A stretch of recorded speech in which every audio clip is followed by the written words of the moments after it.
그러므로 너희는 이렇게 기도하라. 하늘에 계신 우리 아버지여, 이름이 거룩히 여김을 받으시오며 나라가 임하시오며 뜻이 하늘에서 이루어진 것 같이 땅에서도 이루어지이다.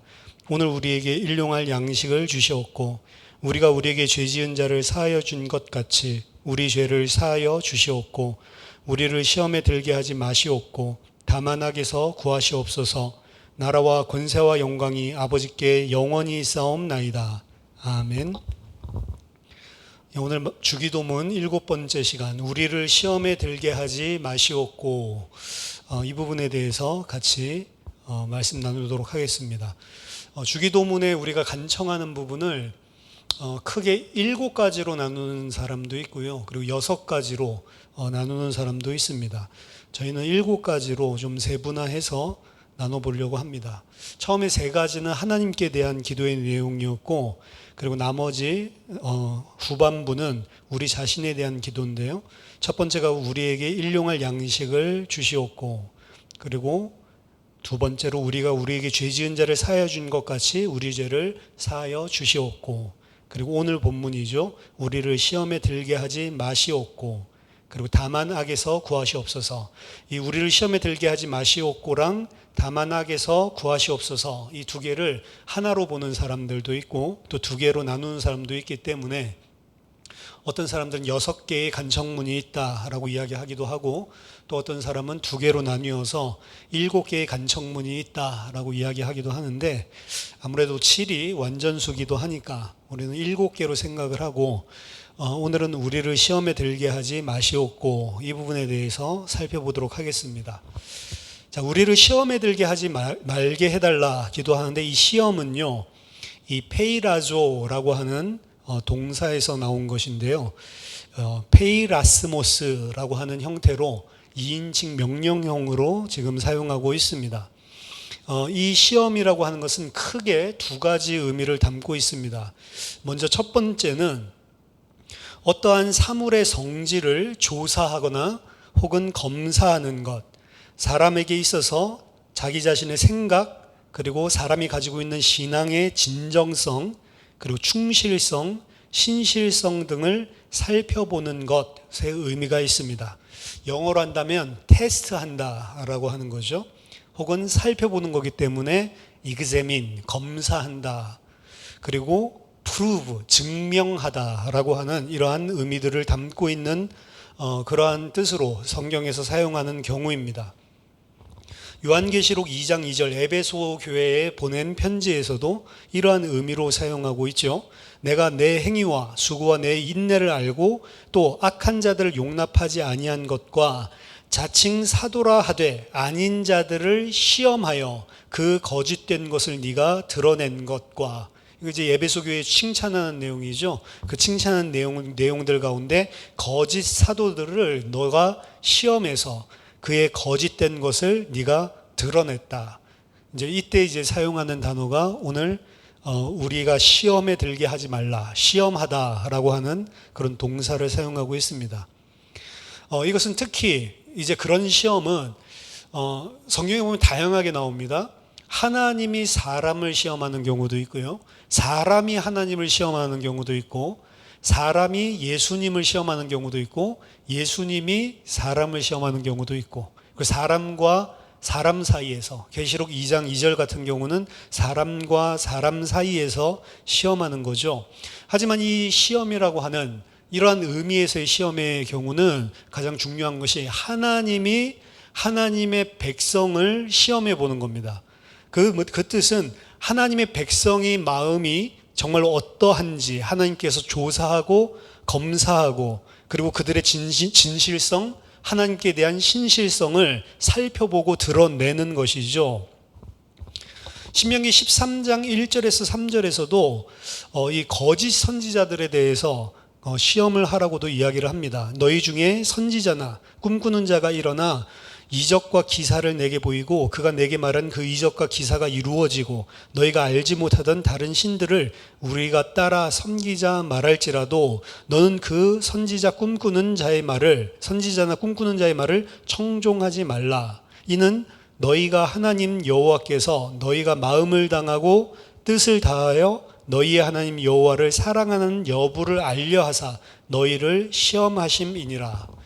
그러니까 이제 이방신을 섬기고 이방신의 다른 계시를 받고 기적과 이적을 보이면서 자, 우리가 이 신을 섬기자, 이런 도움을 줄 수 있다라고 말할 때에 그 사람들을 청종하지 말라는 거죠. 이러한 일들이 일어나는 것은 하나님께서 너희들을 시험하는 것이다. 근데 그 시험의 내용이 다른 것이 아니고 너희가 마음을 다하고 뜻을 다하여 주 너희 하나님 여호와를 사랑하는 여부를 알려 하사 시험하시는 것이다 라고 이야기를 합니다.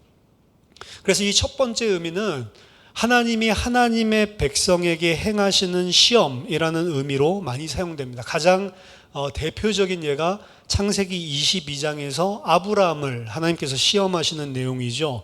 그 일 후에 하나님이 아브라함을 시험하사 그를 부르시되 아브라함아 하시니 그가 이르시되 내가 여기 있나이다. 하나님이 시험하시려고 아브라함을 불렀다. 분명히 이야기를 하고 있습니다. 물론 아브라함의 입장에서는 하나님이 시험하시는지 아닌지 알 수가 없었죠.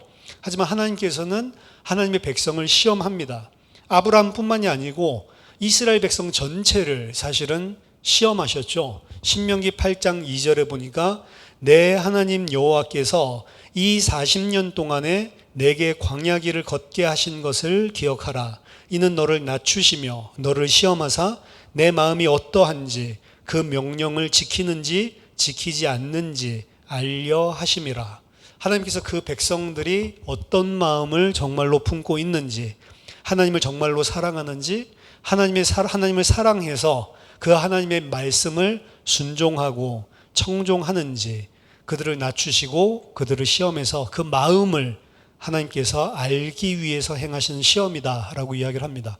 그래서 우리가 광야에 있는 이스라엘 백성을 시험하셨듯이 하나님은 이 땅에 살고 있는 모든 교회, 성도를 하나님은 항상 시험하십니다. 그리고 그 시험의 내용은 정말로 하나님을 사랑하는지, 그리고 그 하나님의 계명을 지키는 순종하는 백성인지 아닌지를 하나님께서 알기 위해서 시험하신다는 것입니다. 이러한 의미에서 하나님께서 하나님의 백성에게 행하시는 시험은요, 두 가지 의미를 가진다라고 결론을 지을 수가 있습니다. 먼저 하나님이 네가 명령을 지키는지 안 지키는지 알기 위해서 시험한다라고 하지만 사실은 하나님은 알고 계시거든요. 하나님 입장에서 본다면 사실은 그 마음의 상태가 지금 어떠한지, 순전히 하나님을 사랑하고 있는 것이 맞는지, 정말로 하나님께 온전히 순종하는 마음을 가지고 있는 것인지 아닌지 사실은 하나님이 아십니다. 근데 왜 하나님이 알려고 마치 모르는 자처럼, 전지하신 하나님이시기 때문에 다 알고 계시는데 마치 시험을 해가지고 드러나는 일들을 통해 하나님이 알아보려고 몰라서 이렇게 이야기를 하는 것 같죠. 하지만 사실은 그 시험은 하나님이 알려고 하시는 것보다는 하나님이 우리 자신으로 하여금 우리 자신의 우리 자신의 깊은 곳에 무엇을 가지고 있는지 내 자신을 점검하게 하시는 겁니다. 아브라함이 사실은 창세기 22장에서만 이 시험을 받는 게 아니고요, 꾸준히 창세기 12장의 부르심을 받고 난 이후에 계속해서 하나님께서 시험을 통해서 아브라함 마음속에 무엇이 있는지를 계속 드러내십니다. 자기 자신을 사실은 깨닫게 만드는 거예요. 아브라함 자신이 자기 자신의 신앙을, 내 속에 무엇을 가지고 있는지를 점검하게 하는 거죠. 인간은 사실 감정적이기 때문에 마음이 기쁘고 행복할 때, 그리고 하나님께 막 감사가 넘칠 때, 이럴 때 생각을 해보면 내가 정말로 하나님을 사랑하고 하나님을 잘 믿나 보다라고 생각할 수 있습니다. 근데 그것이 과연 진짜로 하나님을 사랑하는 것인지, 진짜로 하나님을 기뻐하고 순종하는 하나님의 백성이기 때문에 그런 것인지, 아니면 내게 기뻐할 만한 상황과 조건이 주어졌기 때문에 그런 것인지, 사실 인간은 감정적이기 때문에 또 자기중심적으로 생각을 하기 때문에 잘 판단을 하지 못하는 거거든요. 그래서 오히려 하나님께서 이러한 시험을 통해서 하나님 자신이 알려는 것보다는 우리 자신이 내 자신이 가지고 있는 신앙, 내가 정말로 하나님 앞에 순종하는 그런 믿음을 가진 하나님의 백성인지 아닌지를 점검하게 만들어주는 그런 시간표를 허락하시는 겁니다. 고린도후서 13장 5절에 그래서 바울은 너희는 믿음 안에 있는가 너희 자신을 시험하고 너희 자신을 확증하라. 예수 그리스도께서 너희 안에 계신 줄을 너희 안에 계신 줄을 너희가 스스로 알지 못하느냐? 그렇지 않으면 너희는 버림받은 자니라.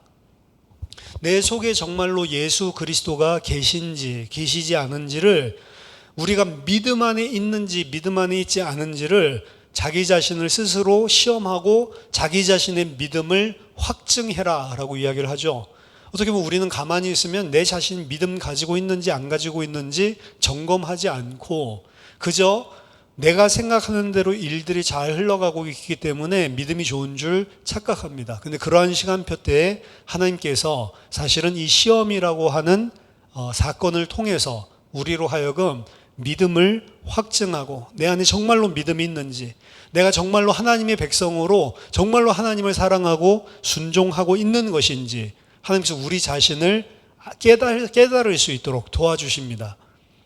그렇기 때문에 이러한 하나님의 시험은요, 두 번째로 나 자신이 나 자신을 점검을 하게 함으로 말미암아 나 자신이 하나님 앞에 성장할 수 있는, 그래서 교육적인 내용은 교육적인 목적을 가지고 있고요, 하나님이 우리를 훈련시키는 목적을 가지고 있습니다. 훈육의 효과가 있다는 거죠.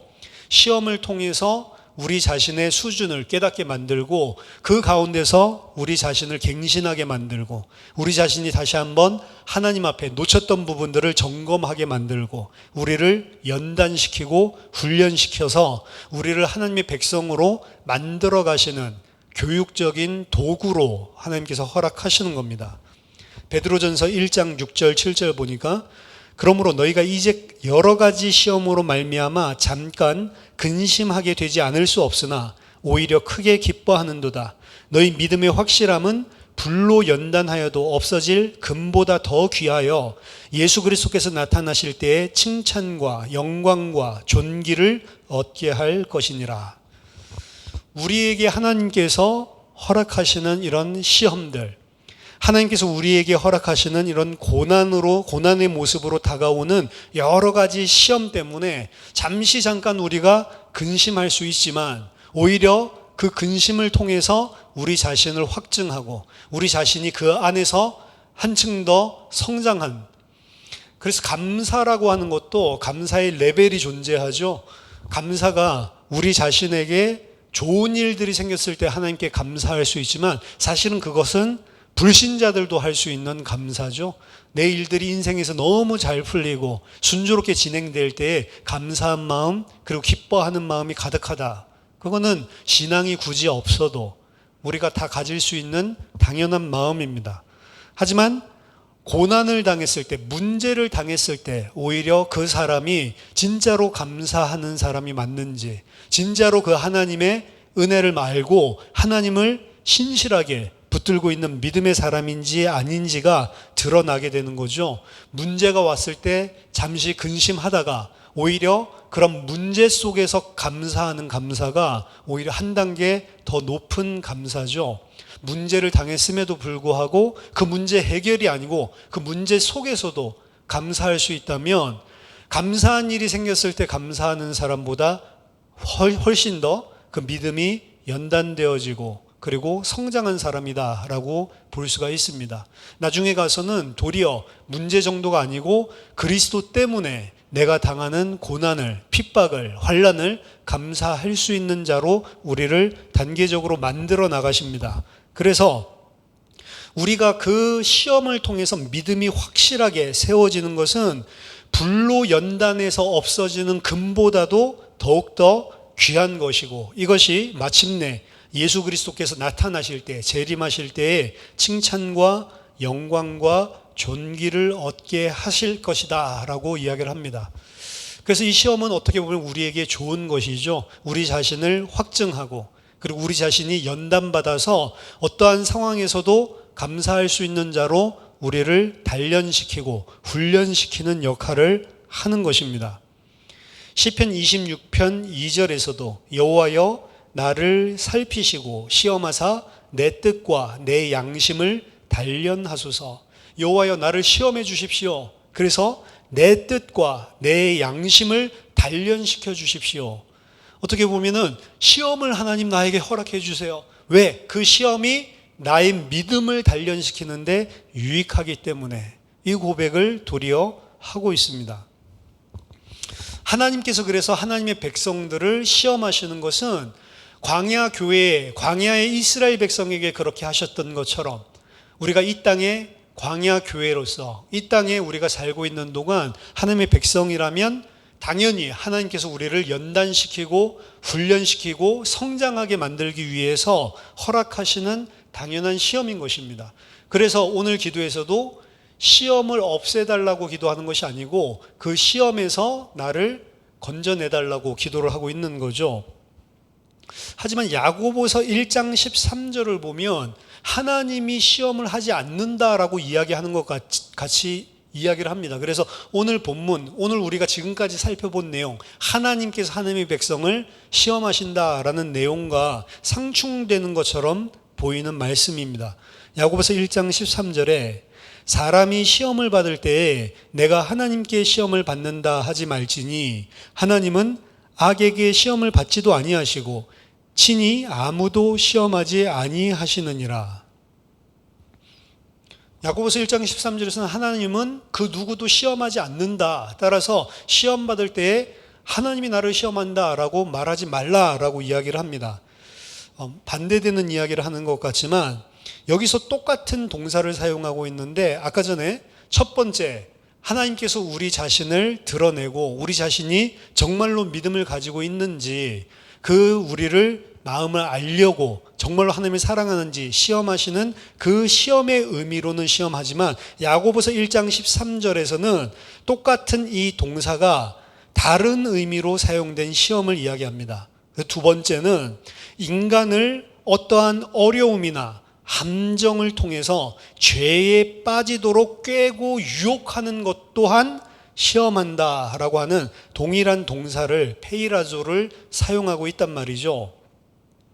그래서 하나님이 아무도 시험하지 않는다라고 하는 것은 하나님은 너희들을 유혹하고 꾀어서 넘어지게 만들려고 그 죄 가운데 빠지게 만들려고 하시는 시험을 하는 게 아니라 너희에게 유익을 주기 위해서 하는 첫 번째 의미로서의 시험만 하신다는 거죠. 하나님이 하시는 시험은 우리를 더 유익한 길로 인도하시기 위해서 일시적으로 어려움을 경험하게 하시는 시험이고 야고보서 1장 12절에서 하는 시험은 하나님이 하시는 그러한 유익한 시험이 아니고 쉽게 말하면 마귀가 하는 시험 이렇게 볼 수가 있습니다. 마귀가 하는 시험은 우리에게 유익을 주기 위한 의도로 우리를 괴롭히는 게 아니죠. 우리를 죄와 악에 빠지게 하기 위한 유혹, 템테이션. 그래서 똑같은 이 동사가 하나는 테스트로 그리고 하나는 템테이션으로 동일한 두 가지 의미로 사용되고 있는데 야고보서 1장 13절에 하나님은 그러한 두 번째 의미 마귀처럼 우리를 넘어지게 하려고 하는 우리를 죄 가운데 빠뜨리려는 유혹하는 그러한 시험을 하나님이 하시지 않는다라고 이야기를 하는 겁니다. 그래서 이러한 마귀가 하는 우리를 함정에 빠뜨리고 죄 가운데 넘어지도록 만드는 그러한 시험의 성질, 이러한 시험은 도대체 왜 우리에게 발생되는 것이고 이러한 시험이 가지고 있는 특성은 무엇인가? 먼저 첫 번째는요, 이러한 마귀에게 시험받고 유혹되어서 죄 가운데 넘어지는 것, 이러한 시험은요 모든 인간에게 보편적인 것이고 그리고 피할 수 없는 불가피한 것입니다. 모든 인간에게 보편적이다라고 하는 모든 인간에게 다 일반으로 있는 일이고 그리고 모든 인간들이 피할 수 없는 불가피한 것이다. 이것은 아담이 시험받은 이후로 이러한 시험이 모든 인간에게 숙명적으로 늘 상존한다라고 하는 것입니다. 그것은 아담과 마찬가지로 모든 인간이 지금 죄성을 가지고 있다라는 전제 때문에 그렇습니다. 왜 우리가 마귀의 유혹을 받고 왜 우리가 마귀의 이런 시험에 빠지게 되냐? 우리가 가지고 있는 죄성 때문에. 만약에 우리가 죄성이 없다면 어떻게 보면 시험을 받지 못하죠. 근데 이 죄성이라고 하는 것은 특별하게 어떠한 악한 죄를 저지르려는 것, 이것보다는 육신으로 생각하면 가장 편합니다. 육신적인 연약함. 말하자면 우리는 이 땅에 살기 위해서 이 썩어질 육체를 가지고 있기 때문에 뭔가 이 썩어질 육체를 보존하기 위해서, 생존하기 위해서 필요한 것들이 존재하죠. 그러한 것들의 욕구를 우리가 피할 수가 없는 것입니다. 하나님만 사랑합니다 라고 이야기를 하지만 하나님만 사랑할 수 없는 연약한 육신의 성질을 가지고 있어요. 그래서 아무리 하나님 사랑한다고 그래도 하나님만 있으면 나는 만족합니다, 하나님으로 충분합니다 라고 해도 먹을 게 당장 없으면 점점 힘들어진단 말이죠. 그럼 먹을 것이 필요하고 그것이 공급되어져야 되는 그런 연약한 육신을 가지고 있는 게 우리의 죄성을 가장 정확하게 보여준다라고 볼 수가 있습니다. 그래서 이러한 시험은 인간에게 숙명적으로 항상 늘 상존하고 있는 것이고 피할 수가 없는 성질을 가지고 있다라는 것입니다. 두 번째로, 그러면 이러한 시험은 마귀가 준다라고 이야기를 하는데 과연 마귀가 궁극적으로 주는 것이냐라는 부분들을 생각해 보면 이러한 마귀가 주는 시험조차도 사실은 하나님의 섭리 밖에 있는 것은 없다라는 사실을 기억해야 됩니다. 이 시험은 사실은 인간의 연약함을 건드리고 그 연약함으로 말미암아 하나님보다는 이 세상의 것을 더 의지할 수 있는 시험과 유혹인데요. 이러한 시험을 마귀가 우리의 연약함을 틈타서 많이 공격을 한단 말이죠. 하지만 그러한 시험조차도 사실은 하나님의 섭리 안에 있다는 것입니다.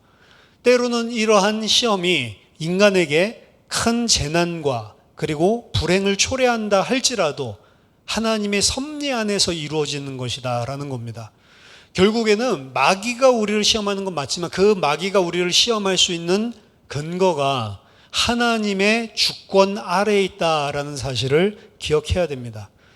우리가 대표적으로 볼 수 있는 게 예수님 또한 우리가 똑같은 육신의 연약함을 타고나셨기 때문에 이 땅에 살 동안에는 예수님도 육신의 욕구가 당연히 있는 것이죠. 그래서 하나님의 뜻과 예를 들어서 예수님이 육신의 필요, 이것이 상충되는 케이스가 우리랑 똑같이 생길 수가 있는 것입니다. 그걸 가장 잘 보여주는 게 마태복음 4장의 마귀가 하는 시험이죠. 예수님께서 40일 동안 굶주리셨을 때 광야에 마귀가 나타나서 이 돌덩이를 떡덩이가 되게 하라라고 이야기를 하신 그런 시험을 하는 것. 그럼 예수님도 육신적으로 40일 동안 굶주리셨기 때문에 당연히 육신의 양식이 필요하기 때문에 시험이 되는 거죠.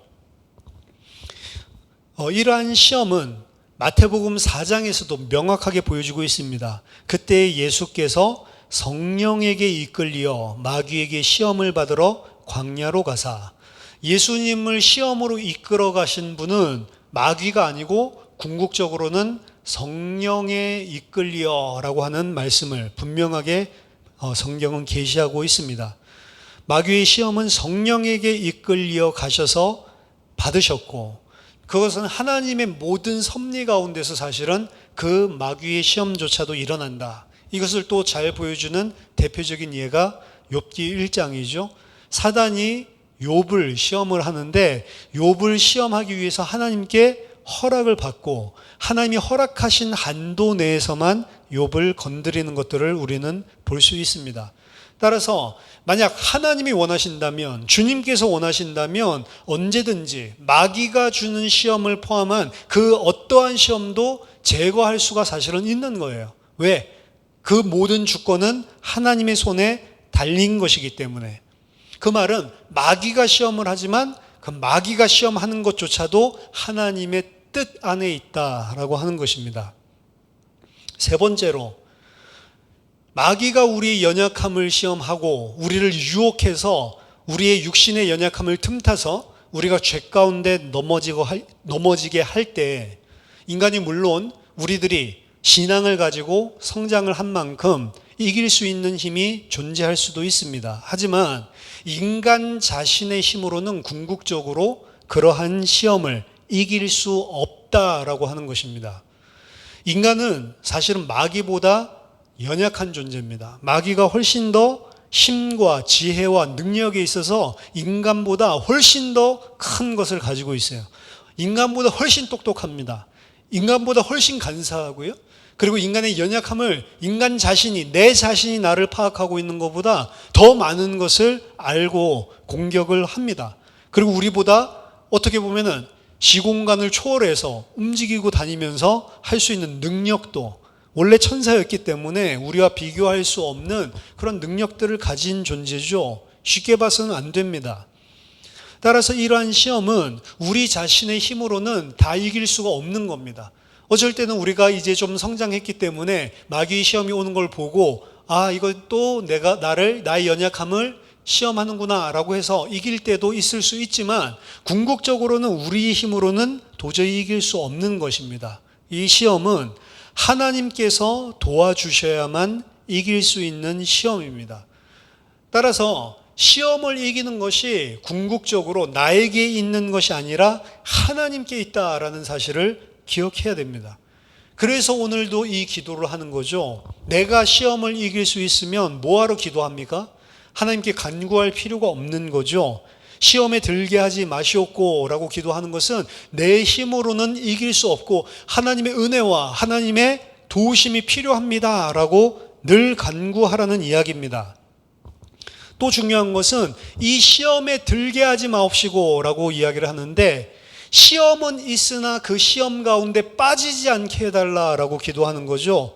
우리로 하여금 이 시험이 내게 없게 해주십시오. 이 시험을 면하게 해주십시오 라고 기도하는 것이 아닙니다. 시험을 당하고 있는 그 시험 속에서도 하나님께서 우리를 온전히 보존해 주십시오 라고 하는 의미의 기도라는 겁니다. 왜냐하면 이 시험은 앞서 말한 대로 하나님의 뜻 안에서 하나님께서 허용하신, 하나님이 허락하신 것이란 말이죠. 그럼 하나님께서 분명히 이 시험을 통해서 우리에게 하고자 하시는 일이 있기 때문에 허락하신 것인데 그것을 무조건 이 시험을 없애주십시오라고 기도하는 것 자체는 이미 시험이 무엇인지를 정확하게 본질을 파악하지 못하고 있다는 거죠. 이 시험의 성질을 정말로 안다면 우리에게 오는 시험은 보편적이고 피할 수 없는 불가피한 것이기 때문에 이 시험이 없어질 수는 없음을 알고 아까 전에 말했지만 쉽게 우리 육신의 연약함이 우리가 이 땅에 있을 동안에는 계속 우리에게 붙어있는 그런 현실을 파악을 하고 다만 이 시험이 우리에게 계속 있을지언정 하나님 나에게 긍휼을 베풀어 주시고 하나님께서 나에게 힘을 주시고 은혜를 베풀어 주셔서 우리를 이 시험 속에서 보존해 주십시오. 시험 가운데 넘어지지 않게 해 주십시오 라고 기도하라는 것입니다. 요한복음 17장 15절에 예수님은 고별 설교에서 하나님께 기도하죠. 제자들을 위해서. 요한복음 17장 15절 내가 비옵는 것은 그들을 세상에서 데려가시기를 위함이 아니요 다만 악에 빠지지 않게 보전하시기를 위함이니이다. 이게 이제 주기도문에서 시험에 들게 하지 마시옵고 이 내용과 똑같은 것입니다. 이 땅을 살고 있습니다. 이 땅의 세상의 통치자 마귀는 계속해서 하나님을 대적하고 하나님의 백성들을 하나님이 허용하신 시간표와 하나님이 허용하신 한계, 범위 안에서 계속해서 될 수만 있으면 택한 자도 넘어뜨리기 위해서 공격을 합니다. 그러한 세상 속에서 하나님 저들을 데려가게 하시기를 기도하는 것이 아니고 내가 하나님께 기도하는 것은 비는 것은 저들로 하여금 이 세상 속에서 다만 악에 빠지지 않도록 하나님이 보전해 주시기를 기도하는 것입니다 라고 이야기를 합니다.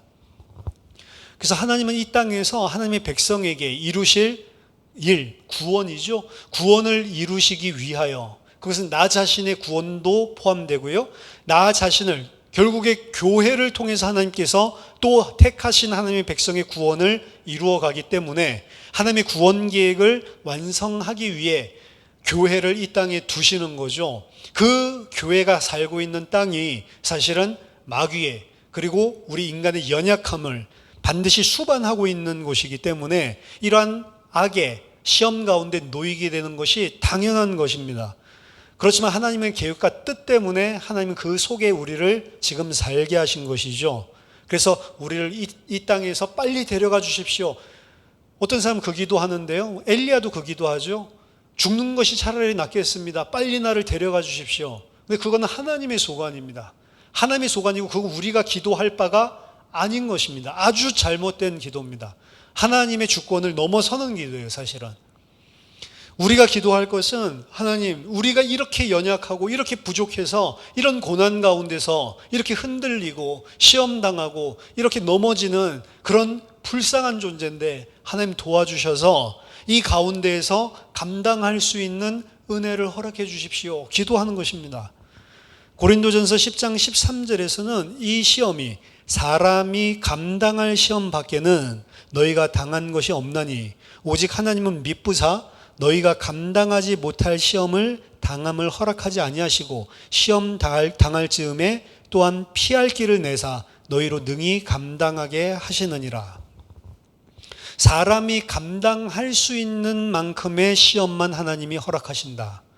결국에 하나님이 우리를 시험하시는 것이든 아니면 마귀가 우리를 시험하는 것이든, 마귀는 우리를 넘어뜨리기 위해서 시험한다고 했는데 마귀가 우리를 넘어뜨리려고 하지만 절대로 하나님의 백성은 넘어질 수가 없는 것입니다. 왜냐? 그 마귀의 시험을 하나님이 허용해 주셨을 때 어떻게 허용하시냐면 사람이 감당할 수 있는 시험만 허락해 주신대요. 근데 생각해 보면 감당하지 못할 것 같은 그런 시험이 우리 가운데 있는 것 같거든요. 근데 왜 감당할 시험만 허락한다고 하시냐? 여기서 보면 하나님께서 너희가 감당하지 못할 시험 당함을 허락하지 아니하시고 시험 당할 즈음에 또한 피할 길을 내사 너희로 능히 감당하게 하시느니라 라고 이야기합니다. 그러니까 이 말씀을 사실은 오해할 수가 있는데요. 또한 너희에게 피할 길을 내사, A라는 시험을 주셨는데 A라는 시험을 면피할 수 있는 길, 피해 빠져나갈 수 있는 길을 주사, 이런 식으로 많이 오해되고 있는 본문이거든요. 근데 여기서 이야기하고 있는 피할 수 있는 길은 그렇게 우리가 그 시험을 빠져나갈 수 있는 비상 통로를 준다는 개념의 피하는 개념이 아닙니다. 왜냐하면 뒤에 바로 나와 있죠. 너희로 능히 감당하게 하시느니라. 그 시험을 피할 길을 주셔서 너희가 그 시험을 감당하게 만든대요. 그럼 그 피할 길은 우리가 생각했던 감당하지 않고 빠져나가는 게 아니죠. 여러분, 우리들이 시험당하고 우리들이 예를 들어서 유혹당하고 이런 것들이 우리 인생에 많은데 사실은 하나님께서 그러한 일들을 우리가 그 시험을 이길 수 있는 믿음으로 성장하기까지 계속 반복적으로 허락하십니다. 그래서 그걸 빠져나가거나 피해갈 수 있는, 면피할 수 있는 길은 없어요. 사실은 이 땅에 사는 동안에. 계속해서 그 문제를 가지고 하나님 결국에는 씨름하게 하십니다. 결국에는 그것을 이길 수 있는 믿음의 사람으로 하나님께서 우리를 만들어 가십니다. 근데 왜 여기서는 피할 길을 준다고 했냐? 자, 이 피할 길을 주면 우리가 어떻게 되냐? 우리가 그 시험을 감당할 수 있게 된다라고 이야기를 합니다. 그럼 그 피할 길은 뭐죠? 하나님의 은혜와 믿음입니다. 너희로 하여금 감당하지 못할 시험을 허락한 적이 없다. 너희에게 하나님께서 믿음과 은혜를 더하셔서 너희로 능히 감당하게 하신다. 이렇게 해석을 해야 돼요, 사실은. 고린도전서 10장 13절에. 그래서 우리가 이 땅에서 시험을 피하는 것이 아니고 면피하는 것이 아니고 그 시험을 능히 감당할 수 있는 힘을 주셔서 그 시험을 피하게 하시는 겁니다. 그럼 사실은 우리가 생각했었던 빠져나가는, 뒷구멍으로 빠져나가는 그런 개념이 아니라는 거죠. 그래서 이 시험을 없애주거나 이 시험에서 우리를 도망치게 하는 것이 기도의 내용이 아니고 이러한 시험 속에 빠지지 않도록 이러한 시험 가운데 넘어지지 않도록 하나님께서 우리에게 피할 길을 주시는데, 그 피할 길은 성도의 믿음입니다. 하나님을 온전히 믿는 믿음의 사람으로 하나님께서 만들어 주셔서 그 시험을 감당하게 하신다라고 이야기를 합니다. 그렇기 때문에 우리에게 사실은 감당하지 못할 시험이 없다는 거예요. 왜요? 우리 힘으로 당연히 감당하지 못하죠. 아까 전에 이 시험의 성질에 대해서 이야기했죠. 마귀는 우리보다 강하기 때문에 우리 힘으로 이기지 못합니다. 근데 하나님께서 성도에게 믿음을 주시고 은혜를 주시고 성령의 충만함을 주셔서 감당할 수 있게 만들어 주신다. 반복적인 그러한 시험과 그런 어떻게 보면 고난, 환난, 이것들을 통해서 하나님은 우리를 계속해서 단련해 나가시고 결국에는 믿음으로 그 시험을 감당할 수 있는 자로 우리를 만들어 가시는 겁니다. 그래서 베드로는 이렇게 이야기합니다. 베드로 전서 4장 12절 13절에 사랑하는 자들아, 너희를 연단하려고 오는 불시험을 이상한 일 당하는 것 같이 이상히 여기지 말고 오히려 너희가 그리스도의 고난에 참여하는 것으로 즐거워하라. 이는 그의 영광을 나타내실 때에 너희로 즐거워하고 기뻐하게 하려 함이라. 우리를 불시험을 통해서 연단을 하나님께서 시켜주시는데 그 이상하게 생각하지 마라. 당연히 하나님이 하나님의 백성에게 행하시는 것 아니냐. 이를 통해서 너희를 연단하고 이를 통해서 너희를 성장하게 해서 그리스도께서 오실 때 너희가 기뻐하고 즐거워하는 그의 백성이 되게 하려고 하시는 거 아니냐라고 이야기합니다. 그래서 차라리 그러한 고난이 올 때에는 그 고난을 기쁘게 너희들은 이제 받아라. 예수 그리스도의 고난에 우리도 참여하는구나. 예수님께서도 이 땅에 사셨을 때 이 고난 당하셨는데 우리를 그리스도 취급해 주시는구나 라고 생각을 하고 그 고난에 참여하고 너희는 오히려 기뻐하고 즐거워해라 라고 베드로는 권면을 합니다. 결론적으로 오늘 본문에서 이야기하는 것들을 통해서 사실은 우리는 이 시험당하는 것 그리고 시험당하는 상황, 이것은 우리에게 이 땅 사는 동안 마지막 우리가 하나님께 부르심 받는 그날까지 끝까지 우리를 따라다니는 그런 꼬리표라는 것들을 기억을 해야 됩니다. 마태복음 26장 41절에 예수님께서 시험에 들지 않게 깨어 기도하라. 마음에는 원이로되 육신이 약하도다. 예수님이 겟세마네 동산에 기도하러 가실 때 베드로와 제자들에게 하신 말씀이죠. 같이 좀 기도하자라고 하는데 육신이 너무 피곤하고 졸려가지고 기도하지 못하고 잠자고 있는 그들에게 하신 말씀입니다. 깨어서 기도해라. 시험에 들지 않도록. 마음에는 원이지만 육신이 약하구나. 우리 육신의 연약함을 알고 있다는 거죠. 하지만 감사한 것은 그 우리의 육신의 연약함 가진 것 때문에 하나님께서 우리를 버리시거나 그리고 우리의 택하심을 포기하지 않는다는 것입니다. 히브리서 4장 14절부터 16절까지 보면 그러므로 우리에게 큰 대제사장이 계시니 승천하신 이 곧 하나님의 아들 예수시라. 우리가 믿는 도리를 굳게 잡을지어다. 우리에게 있는 대제사장은 우리의 연약함을 동정하지 못하실 리가 아니요 모든 일에 우리와 똑같이 시험을 받으신 이로되 죄는 없으시니라. 그러므로 우리는 긍휼하심을 받고 때를 따라 돕는 은혜를 얻기 위하여 은혜의 보좌 앞으로 담대히 나아갈 것이니라. 아멘. 우리에게 큰 대제사장이 계시니 예수님이죠. 그 예수님은 우리를 동정하지 못하실 분이 아니시다라고 이야기합니다. 왜죠? 모든 일에 우리와 똑같이 이 육신의 연약함이 무엇인지를 다 체휼하신 분이라는 거죠. 예수님은 당연히 그 죄를 이기시고 죄는 없으시지만 그것이 얼마나 힘든 것임을, 우리들이 그 죄에 넘어지는 연약함을 이 연약한 육신에 가지고 있음을 알고 계시다는 겁니다. 그래서 마태복음 26장 41절에서 이야기하듯이 예수님께서 3번 땀방울이 핏방울이 되는 것 같이 고민하면서 마음이 심히 괴로워서 죽을 만큼 내가 죽게 되었으니 라고 이야기할 만큼 기도하시는데 그거 하나 깨어서 같이 기도하지 못하고 있는 그 제자들 보시면서 깨어있으라 라고 이야기하지만 결국에 그들은 깨어있지 않거든요. 예수님께서 그들의 연약함들을 다 아신다는 거죠. 그렇기 때문에 더 이상 꾸짖고 그것 때문에 제자들을 버리지 않습니다. 이미 예수님은 다 아셨습니다. 심지어 베드로가 조금 있으면 자기 자신을 3번이나 부인하고 저주할 것까지도 예언하셨고 다 알고 계십니다. 근데 그러한 우리 육신의 연약함을 알고 우리를 동정해 주시는, 긍휼히 여겨 주시는 그런 은혜라는 거죠. 그래서 시험에 넘어질 수 있습니다. 넘어진다고 하나님께서 하나님의 백성을 놓지 않습니다. 하나님께서는 그 백성이 마침내는 그것을 넘어서서 하나님을 사랑하고 하나님을 순종하는 자기 백성으로 마침내는 피할 길을 주셔서 믿음을 주시고 은혜를 주셔서 넉넉히 능히 그 시험을 감당할 수 있게 우리를 붙들어 주시는 그런 긍휼의 하나님이라는 겁니다. 그렇기 때문에 우리는 넘어졌을 때에도 우리가 시험 가운데 고난을 당하고 시험을 이길 수 없을 것 같은 그러한 연약함을 우리들이 깨달았을 때에도 우리는 긍휼하심, 그 은혜, 때를 따라 돕는 은혜를 받기 위하여 은혜의 보좌 앞으로 담대히 나아가야 된다라고 히브리서 기자가 이야기를 합니다. 사실 얼마나 우리에게 위로가 되는 겁니까? 넘어지면 나 같은 놈을 왜 택하셨지? 라고 우리는 생각을 하지만 하나님은 우리를 끝까지 놓지 않으신다는 거죠.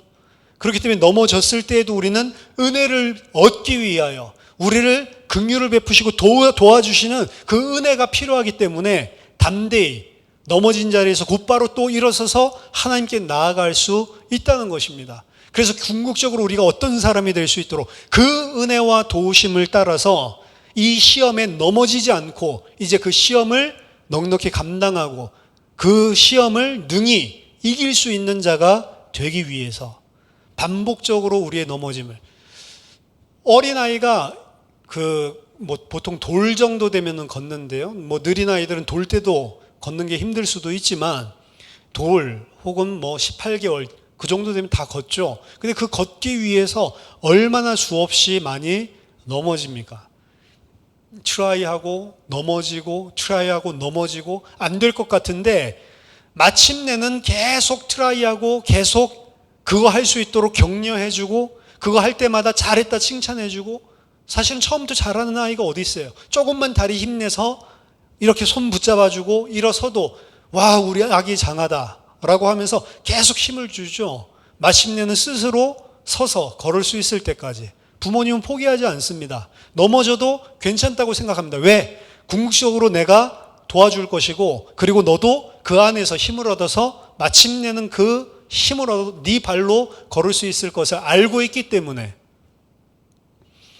하나님이 우리가 시험에 걸려서 육신의 연약함 때문에 넘어지는 것을 바라보는 시각도 그 시각이란 말이에요. 그러니까 너무 자책할 필요가 없습니다. 히브리서 4장, 우리의 대지사장은 우리의 연약함을 다 알고 계신 분이고 친히 경험하신 분이다. 그렇기 때문에 우리를 불쌍히 여겨주시고 우리에게 긍휼을 베풀어 주시는 분이다.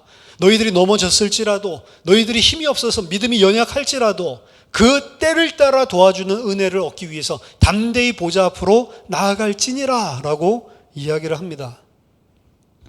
마귀는 우리를 넘어뜨리려고 하지만 우리는 그 예수 그리스도를 힘입어서 넘어진 그 자리에서 바로 일어설 수가 있는 겁니다. 어떻게 보면 많이 넘어지고 일어서는 것들을 반복하는 가운데 조금씩 힘이 생기는 거죠. 언제 그 아이가 힘이 생겼는지 모르게 어느 날 보면 일어서서 뛰어다니고 얼마나 쏜살같이 달리는지 모릅니다. 근데 그 힘이 하루아침에 생기는 게 아니죠. 똑같은 일을 무한 반복하면서 넘어지는 것 같은데 차츰차츰 다리에 근육에 힘이 들어가기 시작을 하고 그리고 자기 자신이 이제 몸을 가누기 시작을 하고 그리고 결국에는 뛸 수 있을 만큼 그렇게 온전하게 걸음마도 배워나가는 거죠. 하나를 배우기 위해서, 걸음마라는 거 하나를 배우기 위해서 머리로 계획하고 프로그램 짜가지고 단박에 되는 것은 아닙니다. 그런데도 불구하고 아무런 힘이 안 생기는 것 같지만 그 반복을 통해서 세월이 지나면서 힘을 얻어서 어느 순간인가 탁 일어서게 되고 어느 순간에가 걷게 되는 것처럼 우리 또한 마찬가지라는 거죠. 그래서 야고보서 1장 12절에 시험을 참는 자는 복이 있나니 이는 시련을 견디어낸 자가 주께서 자기를 사랑하는 자들에게 약속하신 생명의 면류관을 얻을 것이기 때문이라 라고 이야기를 합니다. 시험을 당하지만 너희들은 시험을 참아라. 그 사람은 복이 있다. 이는 시련을 견디어낸 자가, 시련을 견디어낸 자를 뭐라고 이야기하냐면 주께서 자기를 사랑하는 자들에게 약속하신 생명의 면류관을 얻을 것이다. 시험을 견딘 자가 누구라고요? 예수를, 하나님을 사랑하는 자들이래요. 하나님을 사랑하는 자는 결국에는 시험을 참고 시험을 견디어내고 하나님이 주시는 긍휼과 은혜를 통해서 그 시험을 이겨냅니다. 그리고 그 시험을 이겨내는 그 이김이 뭐라고 이야기하냐면 하나님을 사랑하는 것이다 라고 이야기합니다. 이건 아까 전에 신명기 8장과 상통하는 이야기죠. 하나님께서 시험하시는 이유, 하나님께서 하나님의 백성에게 시험을 허락하시는 이유, 그들이 정말로 나를 사랑하고 있는지, 마음과 힘과 뜻을 다해서 나를 사랑하는지, 그들이 정말로 그 나를 사랑해서 나의 말씀에, 나의 계명에 순종하는지 아니하는지를 알기 위해서 내가 시험한다라고 이야기를 했죠. 하나님이 시험을 허락하시는데 그 시험을 참고 견디어내고 그 시험을 이겨낸 자를 그래서 주를 사랑하는 자라고 표현을 하고요. 주를 사랑하는 자를 위해서 예비해 놓으신 면류관, 상급을 어떻게 보면 우리에게 주신 영원한 생명이죠. 구원. 생명의 면류관을 그에게 주실 것이다. 결국에 이 시험이라고 하는 이 세팅은, 환경은 우리에게 영원히 있을 것인데 하나님의 백성은 결국에는 넘어지고 쓰러지는 것 같아도 궁극적으로는 하나님이 주시는 은혜를 통해서 그 시험을 견디고 시험을 참고 그리고 그 시험을 마침내는 이겨내는 자로 성장하는데 그 성장의 원동력, 그들 마음속에 있는 것은 뭐라고요? 하나님을, 주님을 사랑하는 자다라고 이야기를 하는 겁니다. 우리가 시험을 당할 때 우리가 시험을 이겼다. 시험을 이긴 것이 아니고 내가 정말로 하나님을 사랑하는구나. 하나님을 사랑하는 사랑이 시험을 이겨낸다는 겁니다. 하나님을 사랑하는 사랑이 사실은 우리가 하나님께 순종하는 자로 만드는, 사랑으로 말미암은 자발적인 순종, 그 백성으로 만들어내는 거죠. 그래서 이 시험은 나쁜 것이 아니고요, 우리에게 유익한 것이고 좋은 것입니다. 하나님이 우리로 하여금 나 자신을 드러내고 나 자신을 바라보게 만드는 테스트든지, 아니면 하나님이 허용하셔서 마귀가 우리에게 행하는 템테이션이든지, 궁극적으로는 이 모든 시험이 다 우리에게 유익입니다. 우리를, 하나님을 온전히 사랑하는 자로 결국에는 그 시험이 우리를 만들어주는 것이기 때문에, 그리고 그 시험이라고 하는 것은 우리를 계속해서 따라다닙니다. 근데 그 시험을 두려워하거나 그 시험이 있는 것을 이상하게 여기지 말라라고 성경에서 이야기를 하는 겁니다. 그리고 그 시험은 내 힘으로 이길 수 없는 것이고 하나님이 주시는 힘으로만 이길 수 있는 것이다. 그렇기 때문에 너희는 이 기도를 하라라고 가르쳐 주시는 겁니다. 우리를 시험에 들게 하지 마옵시고, 저와 여러분들이 당하는 시험들 속에서도 하나님께 그 시험을 이겨낼 수 있는 은혜와 또 그 시험에 넘어졌을 때조차도 시와 때를 따라서 돕는 은혜를 얻기 위해서 담대히 그 보좌 앞에 나아가고 그 시험을 통해서 하나님을 온전히 사랑하는 자로 세워지는 그런 은혜가 있기를 예수 그리스도 이름으로 축원합니다. 한번 기도하겠습니다. 살아계신 하나님 아버지, 은혜를 감사드립니다. 우리가 이 육신의 죄성과 육신의 연약함을 통하여서 이 땅에서 얼마나 많은 유혹과 시험이 또 우리를 괴롭게 하는 고난들이 많은지 모릅니다. 하나님, 그렇지만 이 모든 것들이 우리에게 있음을 이상히 여기지 않게 하시고 오히려 그러한 모든 연약함과 그런 모든 고난의 과정들, 그런 모든 시험의 그런 갈등과 그런 흔들림의 유혹의 과정들이 오히려 우리를 하나님의 백성으로 만들어주시는 하나님의 은혜의 손길임을 알게 하여 주시고, 하나님 그 속에 우리의 연약함을 채우라고, 그 속에서 우리의 연약함으로는 이길 수 없음을 알므로 주님께 간구하고 주님께서 주시는 은혜와 힘을 통해서 하나님 그 시험을 마침내 넉넉히 견뎌내고 참아내고 승리하는 자가 될 수 있도록, 그래서 주님을 온전히 사랑하는 주의 백성 되어질 수 있도록 은혜를 허락해 주시옵소서. 시험 가운데 있을 때 하나님 시험에 들지 않게 해주시고 오히려 그 시험을 주님께서 도와주시는 힘으로 하나님 넉넉히 승리할 수 있는 믿음을 허락해 주시옵소서. 믿음으로 감당할 수 있는 장성한 자가 되게 하여 주시옵소서. 살아계신 주 예수 그리스도 이름으로 기도하옵나이다. 아멘.